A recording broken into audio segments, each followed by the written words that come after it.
Uzun illər keçib. Zaurun valideynləri artıq həyatda deyil. Zaur isə hələ də Firəngizli ailəlidir. Burada da elə filmdəki kimi yenə Zaur yuxusunu qarışdırır. Firəngiz ona yuxusunda içki dostu Məmməd Nəsirin adını sayıqladığını deyir. Və buradan da məlum olur ki, Zaur uzun müddət özünü içki ilə ovudub. Bəli, Zaur qocalıb. 2 dəfə infaq keçirib. Telefon zəng çalır. Zəng edən Firəngizin qardaşı Spartakdır. Spartak da yaşlanıb. Artıq 81 yaşı var. 2 dəfə evlənib, boşanıb. 3-cü dəfə özündən 30 yaş kiçik bir xanımla ailə qurub. Və o da xəstədir. Hər şeyi yavaş-yavaş unutduran Alzheimer xəstəsi.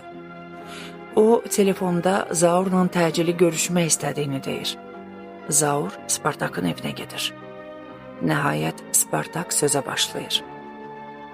Zaur, mən sənə etiraf etməliyəm. Bu cümlə Zauru diksindirir. İllər keçsə də qorxduğu o mövzu yenə qarşısına çıxır. Qalxıb getmək istəyir. Amma Spartak onu saxlayır. Otur, bunu bilməlisən. Nə qədər ki unutmamışam, hər şeyi bilməlisən. Və sözünə davam edir. Zaur, o gün mənim maşınımda gördüyün təxminə idi.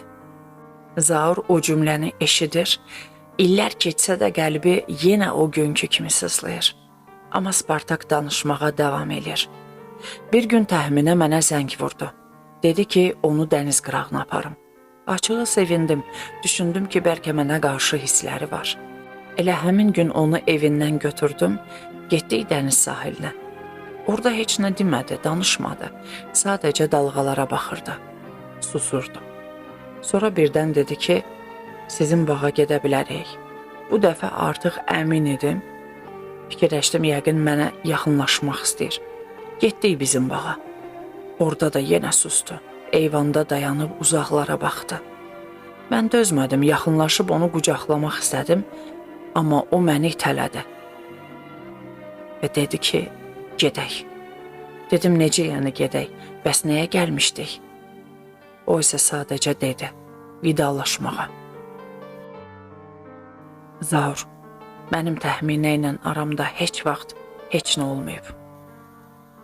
O sənə xəyanət eləməyib. Və beləcə Zaurun illərlə içində daşıdığı şübhə bir cümlə ilə dağıldı. Amma artıq çox gec idi.